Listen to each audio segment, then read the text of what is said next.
Shalom. Apa kabar Bapak Ibu? Luar biasa ya. Kita umat-umat pilihan Tuhan bersyukur kepada Allah yang selalu mengasihi setiap kita. Dan kita ada sampai hari ini, kita datang di rumah Tuhan dengan keadaan yang baik itu semua karena anugerah Tuhan, karena kebaikan Tuhan. Amin saudara. Puji nama Tuhan. Pagi hari ini kita mau mempersiapkan hati kita, seluruh kehidupan kita untuk beribadah kepada Tuhan. Mari semua bangkit berdiri, kita mau bersama-sama memuji Tuhan, memuliakan nama Tuhan.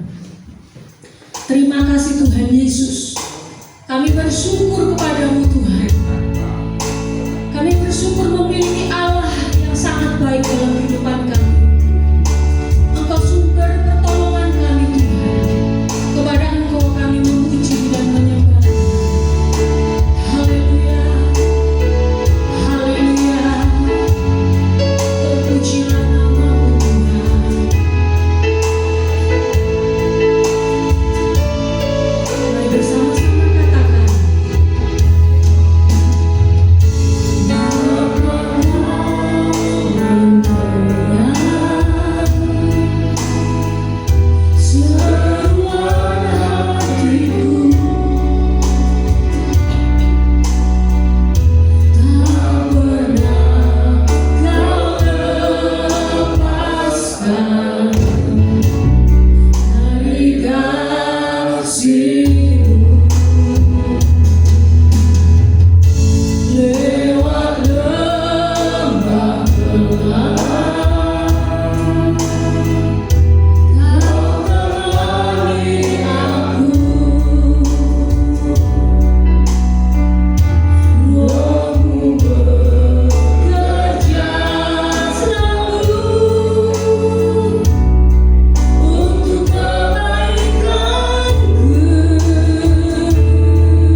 Pagi hari ini kami siap memuji nama-Mu Tuhan. Kami siap meninggikan nama-Mu. Dan kami menyerahkan ibadah kami Bapa. Dari awal, pertengahan hingga tangan ke dalam tangan kasih kuasa-Mu kami serahkan. Kau yang mengambil alih, Kau yang berkuasa. Kuasa-Mu mengalir dari tempat tinggi di dalam bait-Mu saat ini Tuhan Roh Kudus. Mengalir di setiap hati kami Tuhan. Dan ruangan ini dipenuhi oleh aliran kasih Tuhan yang sungguh besar luar biasa yang kami rasakan. Engkau yang bertata di atas segala puji-pujian kami Tuhan. Engkau yang dimuliakan Tuhan. Sebelum kami lebih jauh memuliakan nama-Mu Tuhan, mohon ampun segala dosa pelanggaran kami yang tidak berkenan di hati Tuhan, yang telah kami perbuat sepanjang minggu ini Tuhan. Tolonglah kami Tuhan, ampunilah kami, suci kuduskan kami ya Allah yang kudus. Layakan kami untuk kami boleh lebih lagi dalam hadirat-Mu Tuhan, memuji kebesaran-Mu yang agung ya Tuhan. Dan kiranya berkat-Mu tercurah atas kami semua saat pagi hari ini. Urapan-Mu kiranya turun atas hamba-Mu yang melayani Tuhan. Urapan-Mu turun atas sidang jemaat Tuhan saat pagi hari ini. Kami datang, kami rindu memuji nama-Mu Tuhan. Inilah kehidupan kami. Kami mau meninggikan nama Tuhan lebih lagi. Kami memulaikan ibadah kami dengan satu nama, hanya di dalam nama Tuhan Yesus Kristus, Juru Selamat kami. Kami sudah berdoa. Yang siap memuji Tuhan lagi bersama-sama katakan haleluya, amin. Beri kemuliaan bagi Tuhan. Saudara yang dikasihi Tuhan, mari bersama-sama kita membaca di dalam Lukas 4 ayat, di dalam Roma pasal 5 ayat 1 sampai 2. Mari bersama-sama kita membaca. Sebab itu kita yang dibenarkan karena iman, kita hidup dalam damai sejahtera dengan Allah oleh karena Tuhan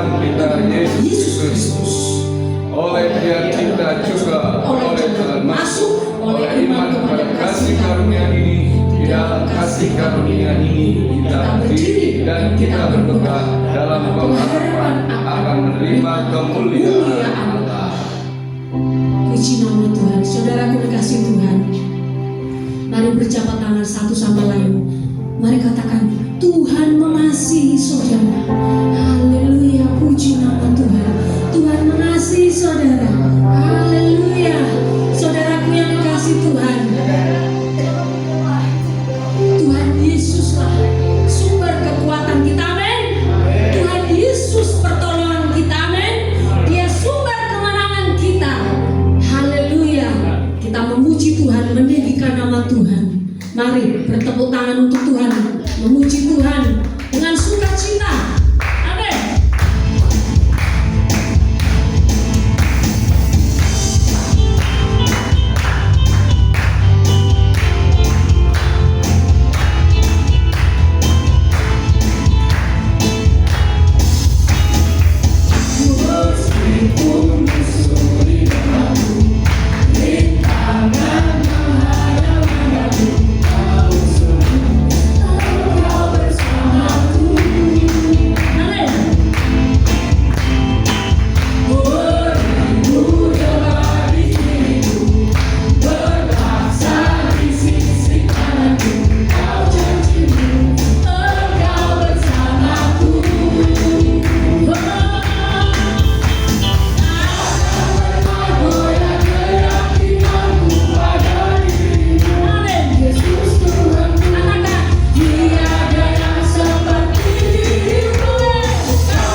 dengan segala kegiatan kita.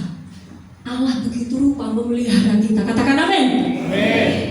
Saudara, hari-hari yang kita lalui, kita nggak perlu takut ya. Apapun yang terjadi, ada Tuhan dalam hidup kita, amin. Jadi kita nggak usah ragu. Apapun permasalahan kita, nggak usah ragu.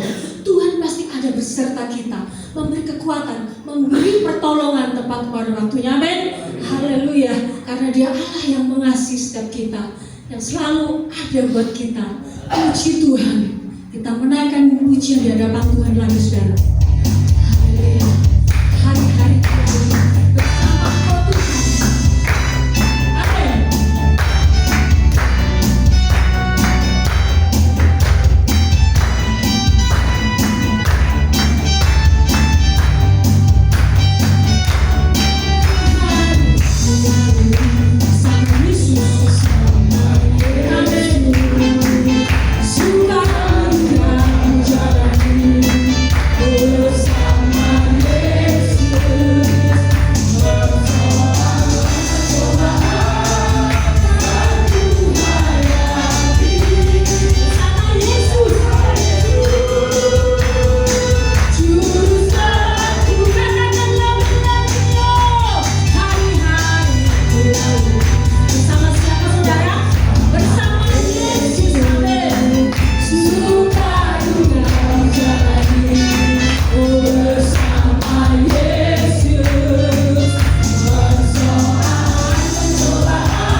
Saudaraku, silakan duduk. Puji nama Tuhan. Kami tidak perlu ragu dan bimbang, Tuhan, karena Engkau ada selalu bersama kami, Tuhan. Terima kasih, Tuhan. Engkau yang memberi kami kekuatan di dalam kehidupan ini, Tuhan. Bahkan kami boleh melewati setiap pergumulan hidup kami karena Engkau ada buat kami, Tuhan. Engkau memberi kami kesanggupan. Engkau yang memberikan pertolongan untuk menghadapi segala pergumulan hidup kami, Tuhan. Kami berserah bersama kepadamu, maka kami telah mendapat kekuatan, pertolongan yang dari Engkau, Tuhan. Sungguh Engkau luar biasa, Tuhan. Puji nama-Mu, Engkau sendiri. Haleluya, Yesus. Mari bersama-sama memuji Tuhan. Haleluya.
yakini pagi hari ini Tuhan, Engkau Allah yang sanggup menolong kami, Engkau Allah yang sanggup mengangkat setiap permasalahan hidup kami Bapa.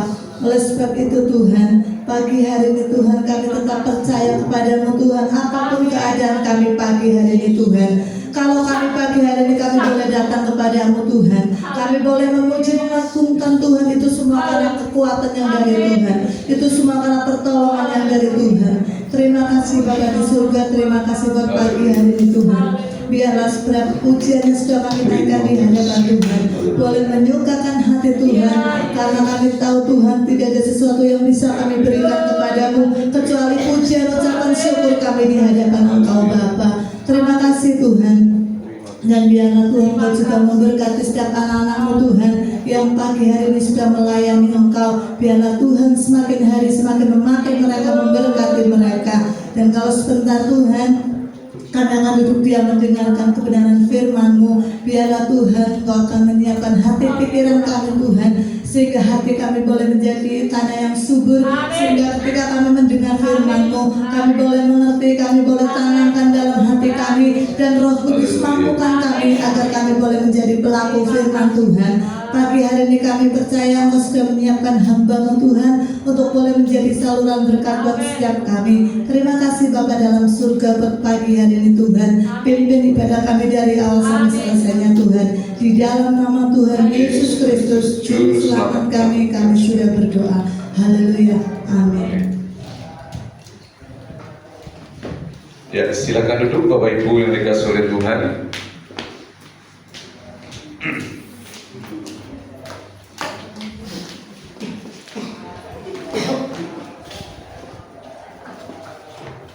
Ya, Shalom. Apa kabar? Luar biasa. Kita bersyukur kepada Tuhan Yesus kalau pagi hari ini kita ada sebagaimana kita ada, itu semua karena kemurahan Tuhan, karena kebaikan Tuhan yang sungguh luar biasa.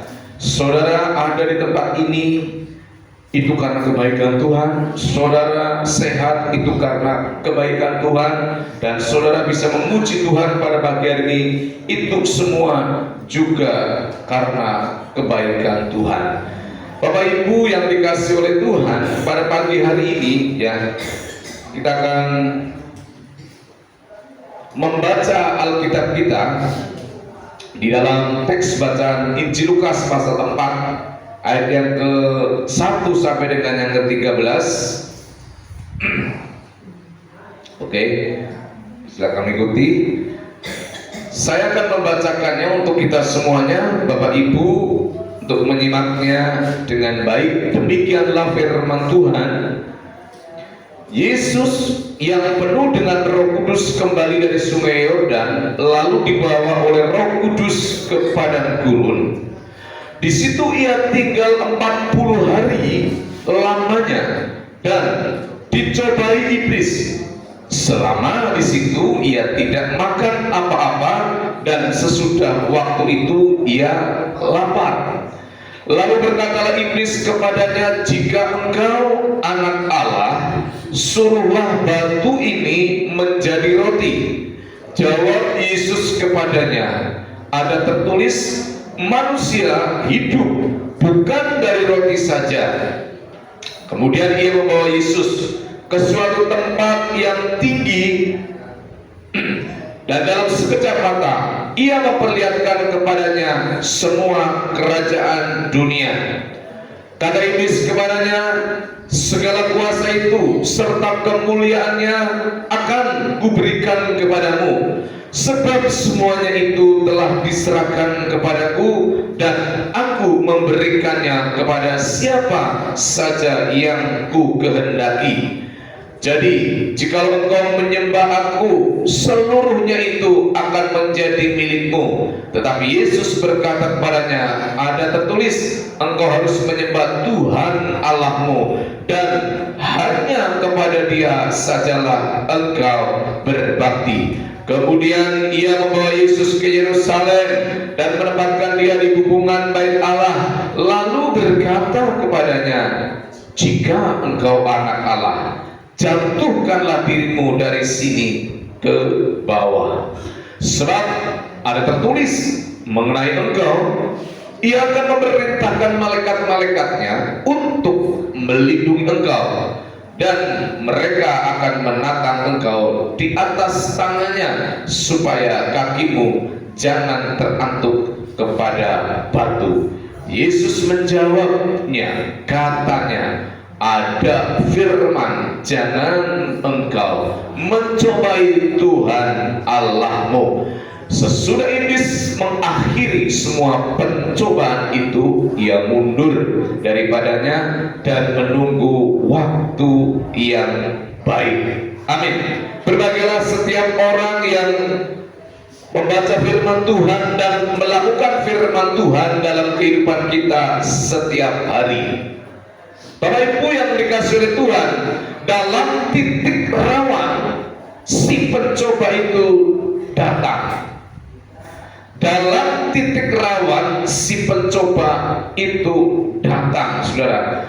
Kita melihat bahwa pencobaan itu datangnya pada saat-saat kita lemah, pada saat-saat kita butuh, pada saat-saat kita dalam kondisi yang rawan. Sehingga dalam titik rawan ya, pencobaan itu akan datang. Saudara, Bapak Ibu yang dikasihi oleh Tuhan, Rabu kemarin kita sudah ibadah, kita sudah menghayati, yaitu diingatkan kembali tentang Rabu Abu ya, bahwa kembali manusia itu adalah tercipta dari tanah. Manusia itu berasal dari debu dan akan kembali kepada debu. Yang hari Rabu datang kemarin kita sudah mengingat bahwa kita sebagai manusia diingatkan bahwa kita adalah debu dan akan kembali menjadi debu.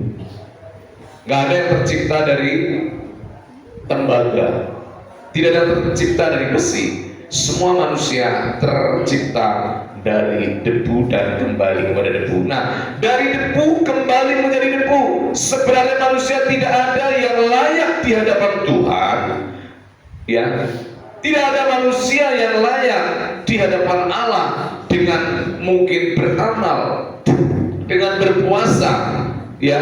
Dosa yang telah mencemarkan kita membuat kita menjadi tidak layak. Tetapi kita bersyukur oleh karena darah Tuhan Yesus.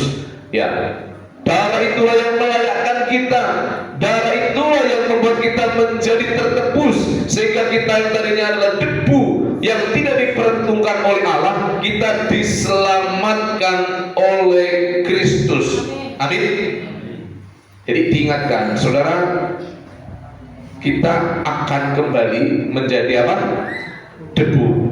Ya, dari debu kembali menjadi debu. Ya, artinya apa? Semua orang akan mengalami yang namanya kematian. Ya, entah dengan sakit penyakit, entah sehat walafiat lalu dipanggil Tuhan, entah pagi, entah siang, entah malam. Tapi kita bersyukur ya, kita sudah diselamatkan oleh Tuhan Yesus. Nah, saudara, kita melihat di sini bahwa setiap manusia punya tumit yang namanya Achilles. Sebenarnya ya, dalam dunia medis ya, Achilles itu merujuk pada tendon ya. Achilles itu yaitu tendon besar yang menghubungkan otot betis dengan tulang tumit. Kita bisa melihat di sini, ini di sini nih ya. Setiap manusia punya yang namanya tumit Achilles. Nah, ya, dalam dunia medis, tumit Achilles merujuk pada tendon, ya, tendon Achillesnya, yaitu tendon besar yang menghubungkan otot betis dengan tulang tumit ini di sini. Jadi nek wong Banyumas tungkak tapi di atasnya nendur tungkak. Ya, di sini nih, ini ada namanya Achilles, tumit Achilles. Nah, saudara, semua orang pasti punya tumit Achilles. Kalau nggak percaya diraba, ada. Kalau yang ada kakinya kan, kalau yang nggak ada kakinya nggak ada tumit Achillesnya. Nah, saudara, nah sebenarnya ini sudah menceritakan kalau kita melihat di dalam mitologi Yunani, tumit Achilles, ya, ini adalah sebuah cerita di mana di Achilles itu di Yunani itu sebenarnya adalah sebuah cerita atau mitologi di mana di Indonesia ada seorang seorang prajurit kesatria yang begitu hebat, begitu luar biasa. Nah, kesatria yang hebat ini, yang luar biasa ini, kita melihat sini ya, tumbuh menjadi prajurit. Ya, Achilles itu seorang kesatria yang tumbuh menjadi seorang prajurit yang tak terkalahkan. Ya, tetapi dalam perang Troya ia akhirnya terbunuh oleh Paris yang memanah tumiknya, ya satu-satunya bagian tubuh yang tidak kebal. Ya, nah nanti ceritanya tuh begini. Nah, pada zaman itu ya, yang kesatria yang nama Achilles itu di mitologi Yunani, dia adalah seorang satria yang kebal terhadap segala senjata. Jadi senjata apapun tidak mempan kepada tubuhnya, bahkan meminum racun pun kesatria Achilles ini tidak akan mati. Jadi setiap pertempuran, setiap peperangan selalu Achilles memenangkannya. Tapi di suatu pertempuran, di suatu pertempuran ya, tanpa sengaja ada sebuah anak panah yang menembus tumit Achillesnya itu loh, dan menyebabkan Achilles itu mati.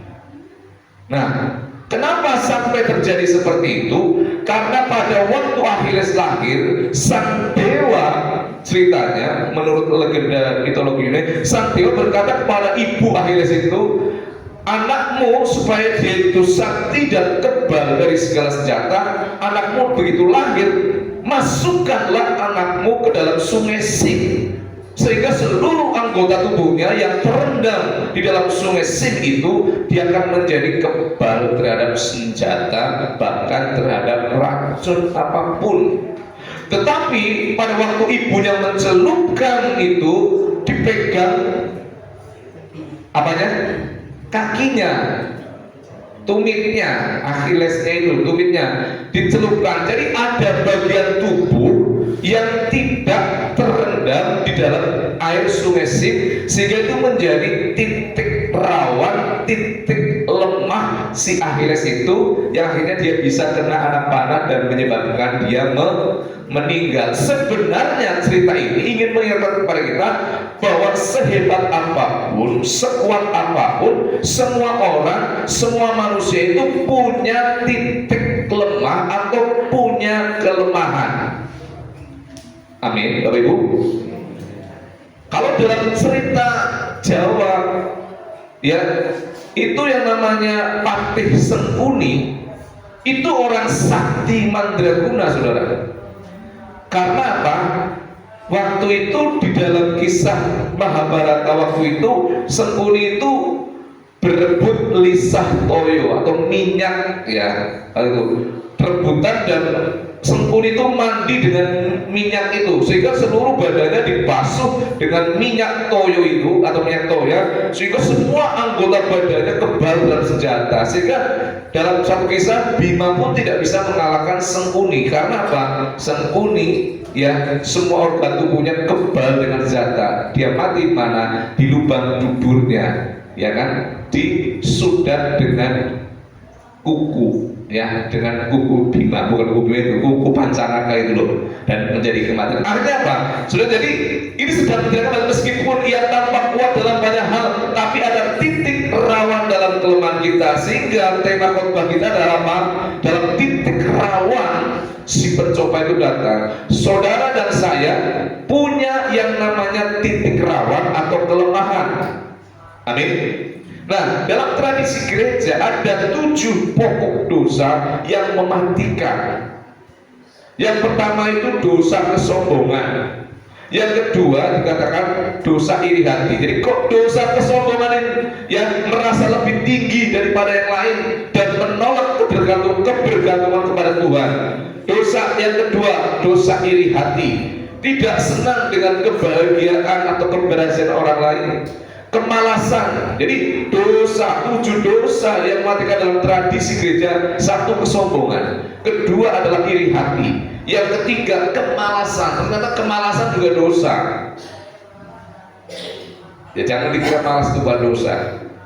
Keempat, kemarahan. Ya, marah berlebihan. Ya, malas, enggak melakukan kebaikan. Ya, lalu ketamakan, cintakan uang atau harta secara berlebihan, kerakusan, ya, mengkonsumsi berlebihan tanpa kendali baik makanan maupun minuman. Yang ketujuh, nafsu, ya, keinginan seksual yang tidak terkendali. Ini 7 dosa yang mematikan di dalam sejarah gereja. Nah, dari ketujuh dosa ini, ya, kita mungkin bisa, saudara, ada di titik lemah di antara 7 ini yang tadi, ya, yang tadi dikatakan. Nah, dari 7 ini mungkin ada di antara kita yang punya kelemahan di kesombongan, atau mungkin ada yang punya kelemahan di iri hati, ada punya titik rawan di kemalasan, ada titik rawan di kemarahan, ada titik rawan ketamakan, ada titik rawan mungkin kerakusan, ada titik rawan nafsu yang tidak baik. Nah, kira-kira mungkin ada di antara kita? Mungkin, kalau nggak ada ya puji Tuhan. Tapi ini catatan sejarah 7 dosa yang mematikan yang di dalam gereja. Ya, mungkin saya nggak sombong, tapi mungkin saya suka iri hati. Mungkin saya nggak suka iri hati, tapi saya malas, ya kan? Malas. Ini menjadi titik rawan kita, dan yang tahu hanya diri kita saja dengan Tuhan. Di manakah titik rawan kita? Di manakah kelemahan kita? Amin. Tidak amin. Tahu lah, kita itu tahu di mana kelemahan kita. Nah, oleh sebab itu, nah, manakah kelemahan kerawanan kita? Sadarlah, saat dikatakan ada dalam kondisi lemah, dosa ini bisa membahayakan kita. Nah, lihat, maka posisi lapar biasanya itu mudah marah, mudah tersinggung. Di mana saudara mudah tersinggung? Mudah emosi.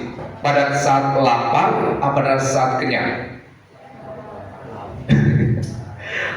Tersinggung di mana saudara gampang tersinggung? Habis makan babi panggang, habis makan ayam goreng, perutnya kenyang terus tersinggung? Enggak lah. Biasanya pada saat kita lapar, gampang emosi, cepat marah. Nah, oleh sebab itu, ya, kita akan melihat di dalam Lukas tadi, Yesus itu konteksnya berpuasa 40 hari 40 malam dalam kondisi yang lapar. Maka si pencoba, si penggoda, yaitu iblis, datang. Bukan pada saat Yesus sehat, bukan pada Yesus kenyang, tapi dia dalam kondisi yang lapar, saudara. Jadi kita lihat di waktu yang tepat, di saat yang tepat, ya, kita lihat Yesus puasa 40 hari 40 malam. Kira-kira kondisi fisiknya sehat nggak? Pasti iblis tahu ini digoda pasti gampang.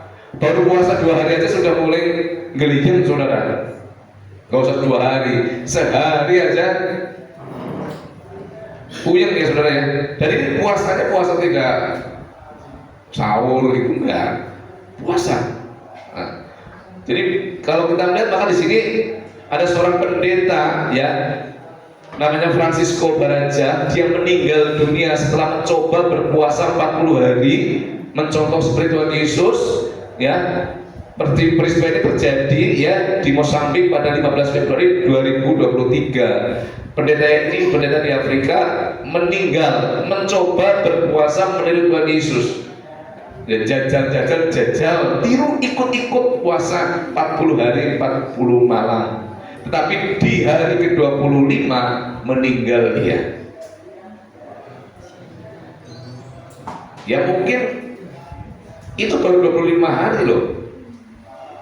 Sebenarnya mungkin puasa ya 10 hari juga nggak apa-apa, nggak makan, tapi sebenarnya minum, nggak mati. Minum es dawet barang nggak mati. Gitu loh. Jadi nggak makan nggak apa-apa, minum ya.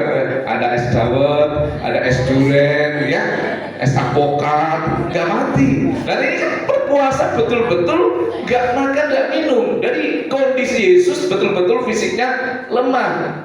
Dan ini Faktanya pendeta ini coba, nggak usah nyoba-nyoba ikut puasa saudara, makan sajalah saudara.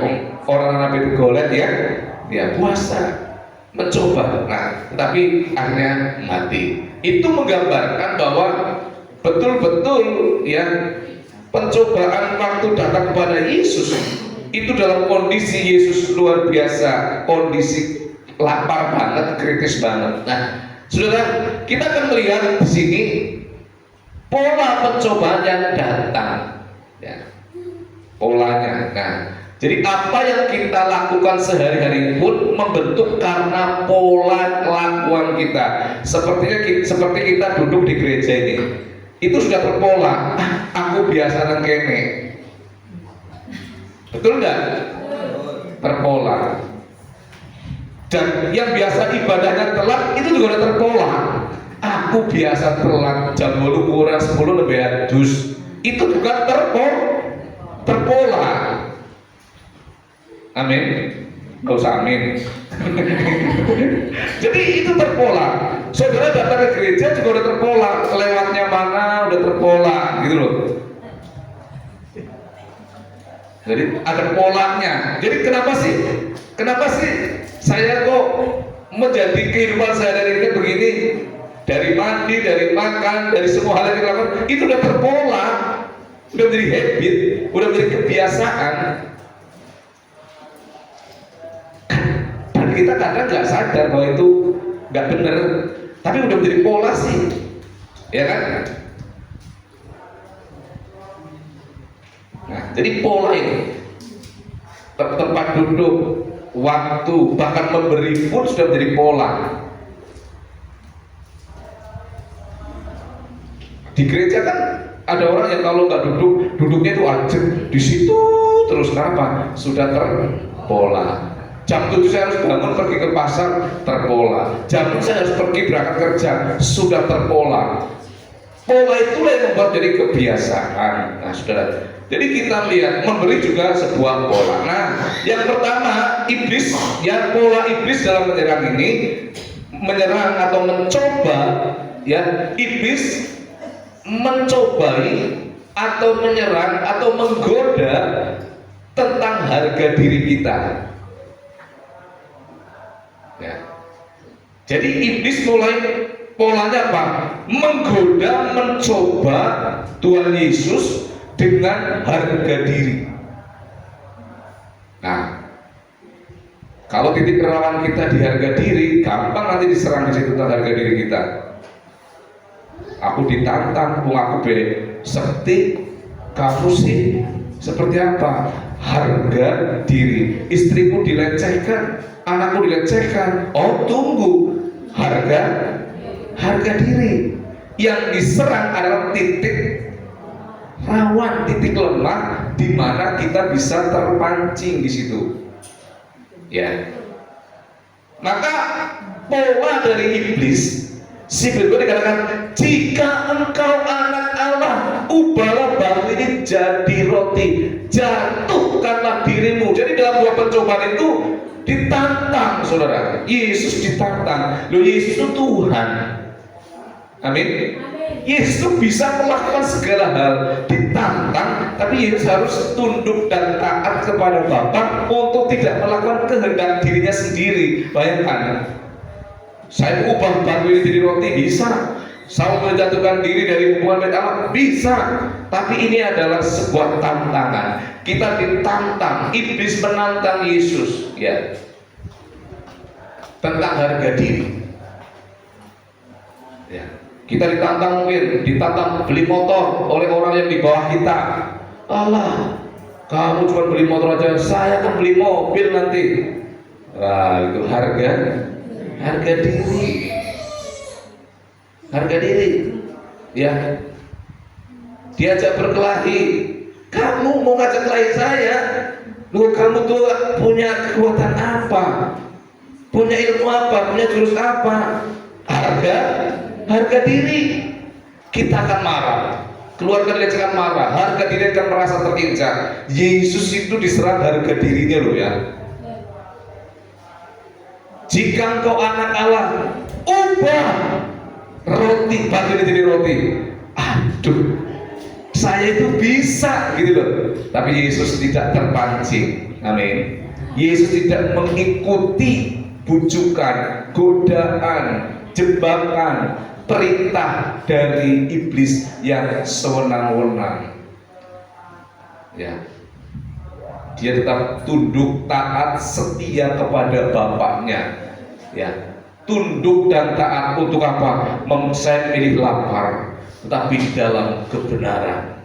Saya memilih untuk mungkin dihina, saya memilih tidak dihargai, saya memilih tidak ada apa-apa, tapi saya tidak akan terpancing, saudara. Nah, Bapak Ibu yang dikasihi oleh Tuhan, kita melihat bahwa seringkali ya iblis kadang-kadang juga menggoda kita, membuat ragu identitas kita. Harga diri itu bicara identitas, ya. Iblis ragu identitas kita, ya. Setiap kita dipuji untuk apa? Balas. Kalau dihina, balas. Sakiti, balas. Itu menuruti iblis, bukan menuruti kemauan Tuhan. Saudara, yang pertama, iblis polanya adalah menyerang harga diri kita. Seringkali saudara, sadar tidak sadar, kita juga diserang harga dirinya. Kita harus kuat. Amin. Amin. Jangan turuti, jangan kepancing. Betul loh ya. Kalau kita dinyek sama orang yang kok dia yang ngenyek aku ya, padahal cengkewek bae barangnya jadi misal gitu kan. Kita, aduh Tuhan, betul-betul kita di situ belajar seperti Yesus. Dia betul-betul menahan diri. Dia lapar loh, dia butuh makanan loh, tapi dia tidak. Dia kalau mau melakukan firman itu kan firman, tapi firman yang dikatakan oleh iblis. Ini firman loh, jika engkau anak Allah, ubah batu jadi roti. Itu firman, ada tertulis. Tapi yang menyampaikan iblis bukan untuk kemuliaan Allah, tapi untuk kepentingan diri sendiri. Jadi firman Allah itu bisa dilakukan untuk kejahatan, tergantung siapa yang melakukannya. Iblis memakai firman Tuhan juga, tetapi sekali lagi Yesus katakan supaya kamu nikmat, ayo turuti aku. Supaya kamu tidak lapar, ayo turuti aku. Nah, saudara yang dikasih oleh Tuhan, pola yang kedua, iblis mencobai kita di waktu yang tepat. Ketika Yesus lapar, lemah, butuh makanan, butuh pertolongan, iblis menawarkan pertolongan. Ingat, ketika kita sedang butuh pertolongan, Tuhan diam saja. Sering kita berdoa nggak ada respon dari Tuhan. Sering kita berdoa kayak nggak ada orang yang mau tolong kita. Tapi iblislah yang rajin akan menawarkan pertolongan kepada kita dan siap sedia menolong kita kapan saja, di mana saja. Maka dikatakan ya, ketika Yesus lapar, tepat waktu, lagi butuh, ya butuh makanan, butuh pertolongan, iblis tawarkan pertolongan. Jika Yesus dikatakan mau mengubah batu jadi roti, artinya dia mentaati iblis. Yesus memilih, ya dia berkata, aku tidak mau taat, aku pilih lapar dalam keadaan taat kepada Bapa daripada kenyang, puas, diberkati, tapi taat kepada iblis. Saudara, ini menjadi sebuah warning, jadi sebuah peringatan kepada kita. Iblis yang dikatakan menggoda kita ya di waktu yang tepat. Kalau saudara kenyang nggak digoda, saudara lagi butuh, baru saudara digoda. Saudara, ukuran berhasil bukan semata-mata ketika keinginan kita terpenuhi semuanya. Ukuran berhasil bukan semua yang kita ingini tercapai semua. Ukuran berhasil bukan kita mendapatkan semua yang kita mau. Ya, keberhasilan di hadapan Tuhan ketika kita taat kepada firman Tuhan, kepada Bapa di surga. Saudara, di padang gurun itu bicara keluh kesah, penderitaan, kesengsaraan. Tapi Tuhan Yesus menjadi contoh yang taat kepada Bapa yang luar biasa. Saudara, yang ketiga dikatakan pola pencobaan yang ketiga, menyalahgunakan kuasa untuk memuaskan diri sendiri. Kembali, jika engkau anak Allah, ubah batu ini, jatuhkan dirimu dari hubungan baik Allah, maka engkau akan puas dengan roti, engkau akan puas, merasa hebat, merasa sakti, merasa kaya. Yesus digoda, ya, untuk apa? Untuk mengikuti kehendak iblis. Firman Tuhan dikatakan jika engkau anak Allah. Dan memang Yesus itu anak Allah, dia itu Allah. Ini sebenarnya kata-kata penghinaan, cibiran kepada Yesus.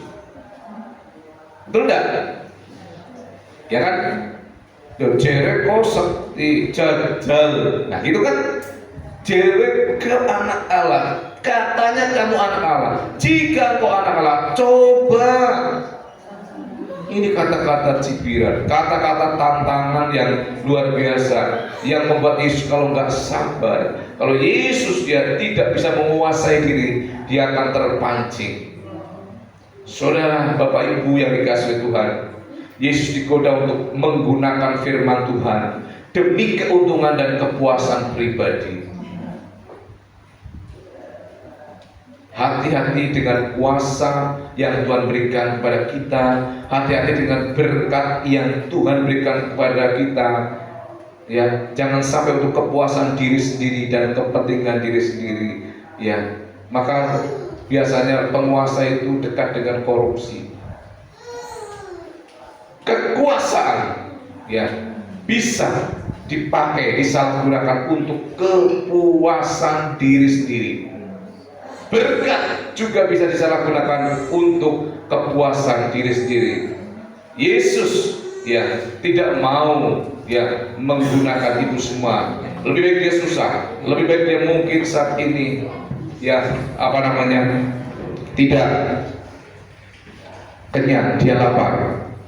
Tetapi dia mentaati Tuhan. Saudara, yang keempat, yang terakhir, pola daripada iblis dalam mencobai menggeser pusat penyembahan yang harusnya kepada Tuhan, kepada Allah Trinitas, kepada Yesus, kepada Allah Tritunggal itu, tetapi digeser untuk menyembah iblis. Maka dikatakan dalam sekejap mata ia memperlihatkan kepadanya semua kerajaan dunia. Kata iblis kepadanya, segala kuasa itu serta kemuliaannya akan kuberikan kepadamu, sebab semua itu telah diserahkan kepadaku, dan aku akan memberikan kepada siapa saja yang kuhendaki. Jadi jikalau kau menyembah aku, seluruhnya itu akan menjadi milikmu. Ingat godaan, cobaan yang ditawarkan oleh iblis. Yang keempat, menggeser hati kita untuk apa? Untuk menyembah yang lain selain Yesus. Iblis menawarkan dunia ini, ayo sembahlah aku, maka akan kuberikan seluruh dunia ini, harta, kekayaan, kemegahan, kemewahan. Gak usah pakai jalan salib, gak usah kamu menderita. Dan kalau Yesus nuruti, dia terjun dari hubungan baik Allah, dan Allah waktu dan malaikat waktu itu apa? Menatang ya, atau menatang Yesus dengan tangannya. Ingat, di bait Allah itu banyak sekali orang-orang Yahudi yang hadir di situ, dan dia melihat pertunjukan yang spektakuler. Yesus loncat dari hubungan bait Allah yang tinggi, lalu turun ke bawah, lalu malaikat menatangnya.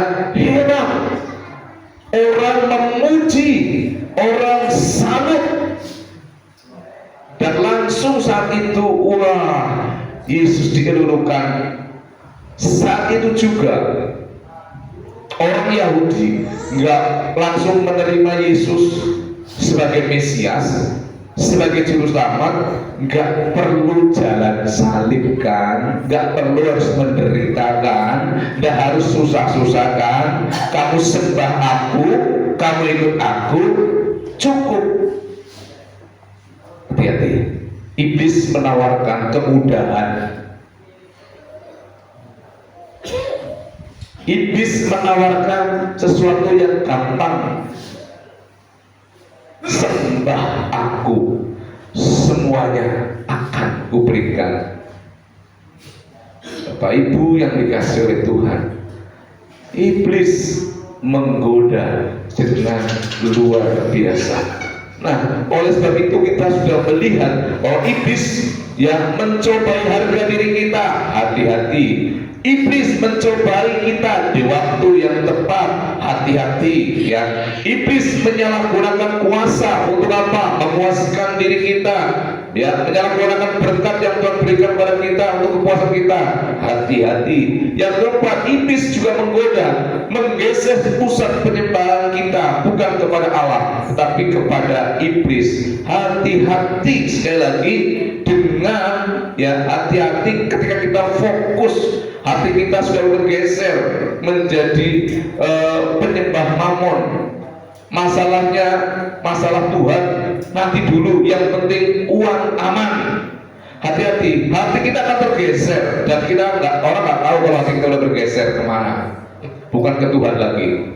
Sekali lagi, ya, godaan iblis masih relevan sampai sekarang. Seperti Yesus dicobai, manusia juga sering dihadapkan pada pilihan-pilihan, mengutamakan Tuhan atau mengejar dunia tanpa batasan moral.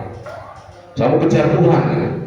Sekali lagi, uang bukanlah segalanya. Ya, uang bukanlah dosa, tapi cinta uang akan membuat kita menjadi berdosa, menjauhkan diri dari Tuhan. Paulus ingatkan kepada Timotius, 1 Timotius pasal 10, cinta uang juga ya membuat kita menjadi jahat. Hati-hati, jangan sampai hati kita sudah digeser bukan ke Tuhan, tetapi kepada kekayaan, kepada jabatan, kepada seluruh kenikmatan dunia yang ada. Dan iblis terus menggoda agar pusat hidup kita bukan lagi kepada Tuhan, tetapi kepada dunia ini.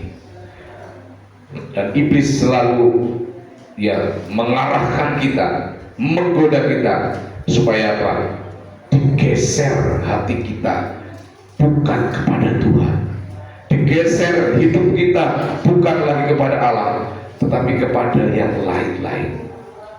Saudara, Bapak Ibu yang dikasih oleh Tuhan, ya, setiap kita punya titik lemah, titik rawan dari 7 dosa yang dalam tradisi gereja yang saya sudah sampaikan tadi. Ada kemarahan, ada iri hati, ya, ada kerakusan, ada ketamakan, ada kesombongan dan sebagainya. Ya, kita yang tahu. Ya, supaya kita waspada dengan diri kita, waspada dengan pola-pola godaan iblis. Ya, saudara, tidak ada yang kuat di dalam dunia ini. Yesus pun sebenarnya berpotensi untuk jatuh karena dia adalah manusia 100%, tapi dia Allah 100%. Tapi dalam kemanusiaannya Tuhan Yesus, dia berjuang untuk apa? Untuk tidak jatuh ke dalam dosa. Itu hebatnya Tuhan Yesus. Ya, maka disebutkan dalam doktrin Yesus Allah 100%, dia juga manusia 100%. Ya, tapi dia tinggalkan kealahannya waktu itu. Dia memakai manusia 100% untuk menghadapi pencobaan. Dia kuat, ya, dan dia menjadi contoh dalam hidup kita. Bapak Ibu yang dikasih oleh Tuhan, mari kita selamat menghayati masa prapaskah dengan hati yang kuat, dan selalu dibalui lebih baik, dan menanglah atas setiap pencobaan-pencobaan yang kita alami. Beberapa minggu lagi kita akan menghadapi nanti Paskah. Maka Rabu kemarin adalah minggu-minggu prapaskah, termasuk ini adalah minggu-minggu prapaskah, di mana nanti Tuhan akan bangkit dari kubur. Jadi orang Kristen yang menang atas setiap godaan, menang atas setiap pencobaan. Amin. Tuhan memberkati. Kita berdoa bersama-sama. Tuhan Yesus, pada saat pagi hari ini kami bersyukur dan berterima kasih kepada Tuhan karena kami sudah merenungkan firman Tuhan. Biarlah firman Tuhan yang sudah kami renungkan ini boleh kami mengerti dan boleh kami lakukan. Jadikanlah kami Tuhan orang-orang Kristen yang selalu menang atas cobaan, menang atas godaan, sehingga kami menjadi penurut-penurut Tuhan, bukan penurut-penurut iblis, bukan penurut-penurut keinginan-keinginan daging kami. Dalam nama Tuhan Yesus kami sudah berdoa. Haleluya. Amin.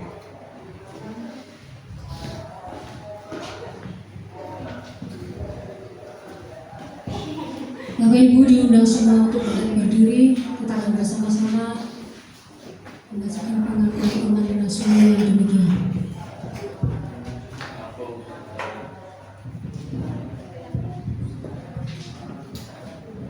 Aku percaya kepada Allah, Bapa yang Maha Kuasa, Khalik langit dan bumi, dan kepada Yesus Kristus, Anaknya yang tunggal Tuhan kita, yang dikandung dari Roh Kudus, lahir dari tanah darah Maria, yang menderita sengsara di bawah pemerintahan Pontius Pilatus, disalibkan, mati dan dikuburkan, turun ke dalam kerajaan maut. Pada hari yang ketiga, bangkit pula dari antara orang mati, naik ke surga, duduk di sebelah kanan Allah, Bapa yang Maha Kuasa, dan akan datang dari sana untuk menghakimi orang yang hidup dan yang mati. Aku percaya kepada Roh Kudus, gereja yang kudus dan am, persekutuan orang kudus, pengampunan dosa, kebangkitan daging, dan hidup yang kekal. Amin.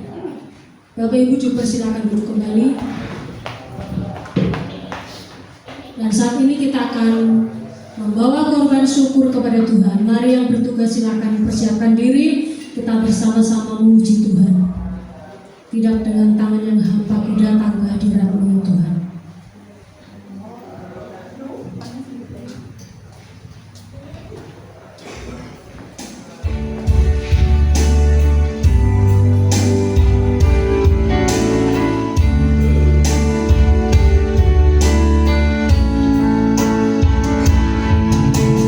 datang ke hadirat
syukur yang sudah kita bawa kepada Tuhan saat ini.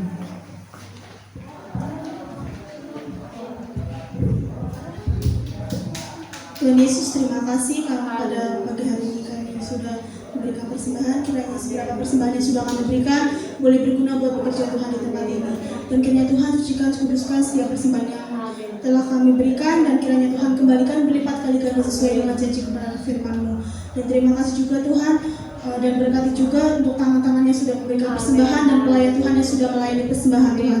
Terima kasih Tuhan, kami sudah memberikan persembahan dengan rasa syukur hanya di dalam nama Tuhan Yesus Kristus juru selamat kami sudah berdoa. Haleluya.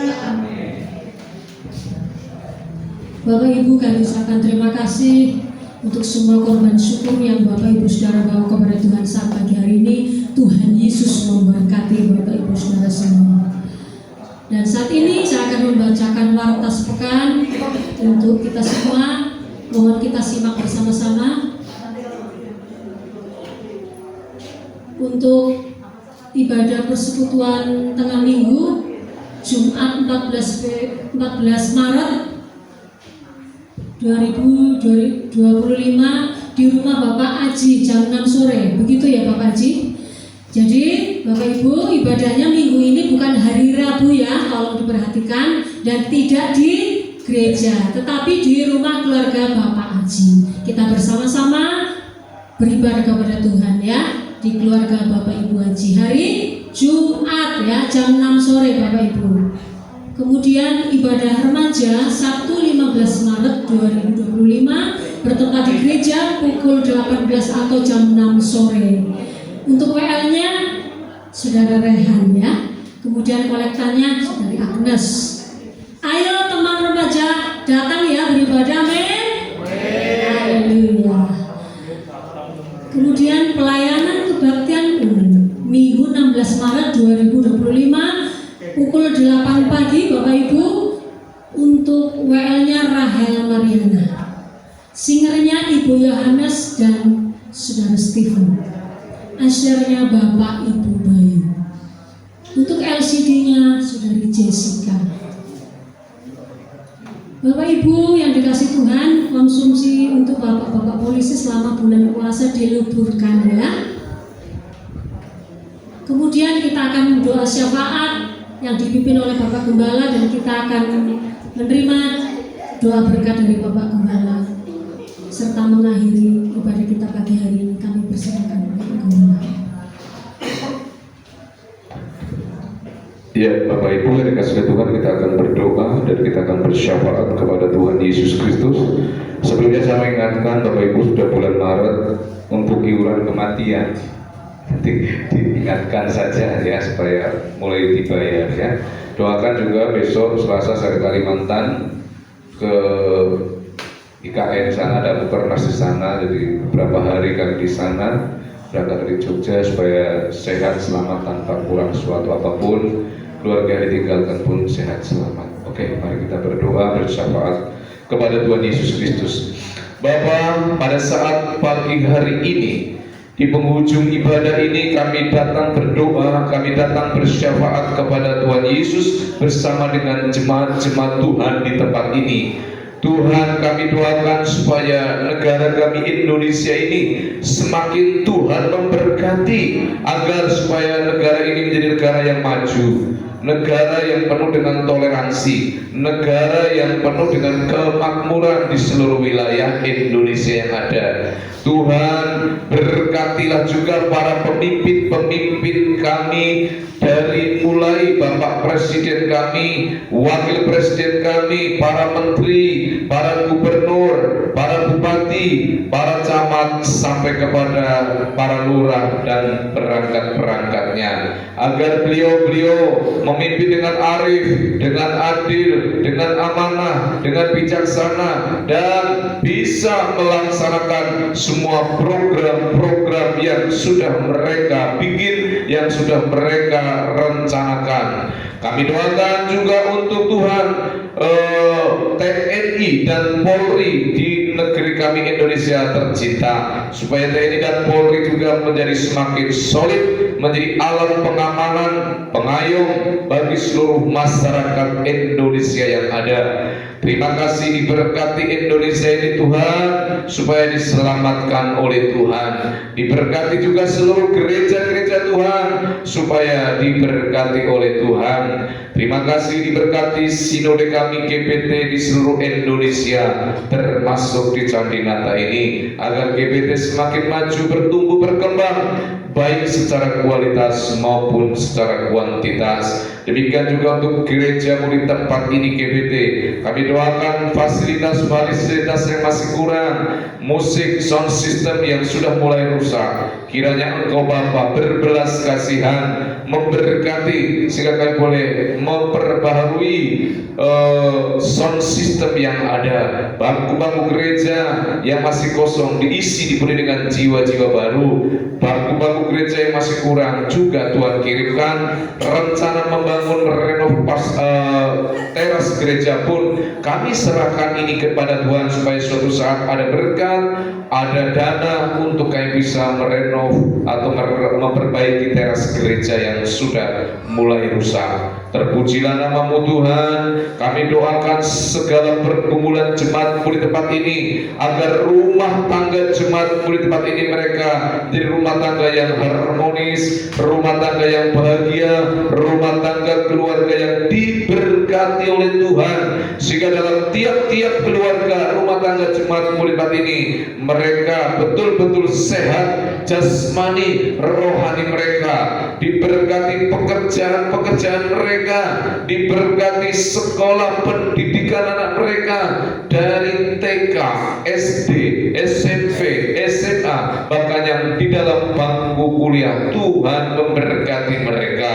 Kami doakan biarlah mereka terus diberkati oleh Tuhan. Yang sakit dalam nama Tuhan Yesus, Tuhan menyembuhkan. Yang lemah iman, Tuhan kuatkan semuanya. Dan kami doakan Pak Soro yang beberapa minggu yang lalu pasca tabrakan, Tuhan pulihkan secara sempurna, agar tangan dan rusuknya boleh sembuh total. Terima kasih Tuhan.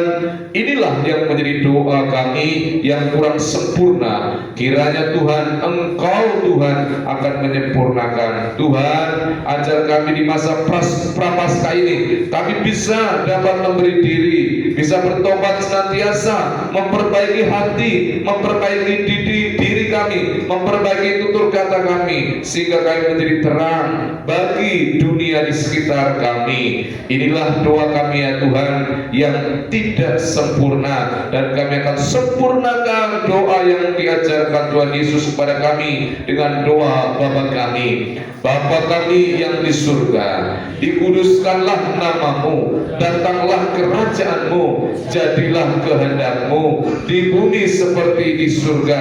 Berikanlah kami pada hari ini makanan kami yang secukupnya, dan ampunilah kami akan kesalahan kami, seperti kami juga mengampuni orang yang bersalah kepada kami. Dan janganlah membawa kami ke dalam pencobaan, tetapi lepaskanlah kami daripada yang jahat. Karena Engkaulah yang mempunyai kerajaan dan kuasa dan kemuliaan sampai selama-lamanya. Amin. Jemaat Tuhan diundang untuk bangkit berdiri, dan kita akan pulang. Kita akan diutus untuk menjadi berkat, menjadi saksi-saksi Tuhan dimanapun kita berada. Dan terimalah berkat Tuhan. Angkatlah kedua tanganmu dan arahkanlah hatimu kepada Tuhan. Terimalah berkat Tuhan ini. Tuhan memberkati engkau dan melindungi engkau. Tuhan menyinari engkau dengan wajahnya dan memberi engkau kasih karunia. Tuhan menghadapkan wajahnya kepadamu dan memberi engkau damai sejahtera dari sekarang sampai selama-lamanya, di dalam nama Bapa dan Putra dan Roh Kudus. Amin.